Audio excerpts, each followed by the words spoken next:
میں نے پچھلی بھی قرآن کلاس میں بتایا تھا کہ قرآن حکیم کی جو صورتیں ہیں یہ جوڑوں کی شکل میں ہیں، اور جس طریقے سے انسانوں کے اندر یا نباتات میں یا حیوانات میں جوڑے اللہ تعالیٰ نے پیدا کیے ہیں، اس طریقے سے قرآن پاک کی جو صورتیں ان کو بھی جوڑوں کی شکل میں جو ہے نازل فرمایا ہے،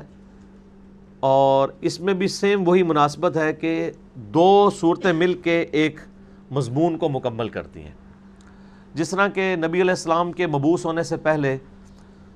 دو بڑے یعنی آسمانی ادیان موجود تھے ٹیمپرڈ فارم کے اندر، جیوز اور کرسچنز، تو ان دونوں کو ایڈریس کرنے کے لیے دو صورتیں نازل ہوئیں، سورۃ البقرہ اور سورہ آل عمران۔ سورہ بقرہ جو ہے وہ ایڈریس کرتی ہے یہودیوں کو، اور سورہ آل عمران عیسائیوں کو، تو یہ دونوں جوڑے کی شکل میں ہیں اور ایک کامن مقصد کو اچیو کرتی ہیں۔ اسی طریقے سے سورۃ الفلق اور سورۃ الناس یہ بھی جوڑا ہے۔ سورۃ الفلق ان چیزوں کے اگینسٹ اللہ تعالیٰ کی پناہ طلب کی گئی ہے جو انسان پر باہر سے حملہ آور ہوتی ہیں، اور سورۃ الناس ان چیزوں سے ریلیٹڈ ہے جو انسان کے اندر سے حملہ آور ہوتی ہیں، ان چیزوں کے شر سے اللہ کی پناہ مانگی گئی ہے۔ تو یہ دونوں صورتیں مل کے ایک کامن مقصد کو اچیو کرتی ہیں، وہ اللہ تعالیٰ کی پناہ ہے دشمنوں کے اگینسٹ، چاہے وہ ایکسٹیریئر سے ہوں یا انٹیریئر سے، داخلی ہوں یا خارجی ہوں۔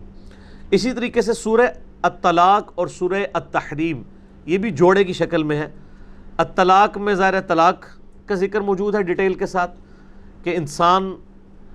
یعنی میاں بیوی آپس میں کمپرومائز نہ کر سکیں اور ایز اے لاسٹ ریزارٹ علیحدگی اختیار کرنی پڑ جائے، تو وہ طلاق کی سچویشن ہے۔ اور اس کی دوسری ایکسٹریم یہ ہے کہ میاں بیوی کا آپس میں ایسا ریلیشن شپ ہو جائے کہ انسان بیوی کی محبت میں اللہ تعالیٰ کی حدود کو بھی توڑ بیٹھے، تو یہ اس محبت کی دوسری ایکسٹریم ہے۔ ایک طرف محبت نیگیٹو فارم میں یعنی چلی گئی اور دوسری طرف اوور پازیٹیو ہو گئی، تو یہ دونوں ایکسٹریم ہیں۔ تو طلاق میں اس کا ذکر تھا، سورہ التحریم میں اس چیز کا ذکر ہے کہ کوئی شخص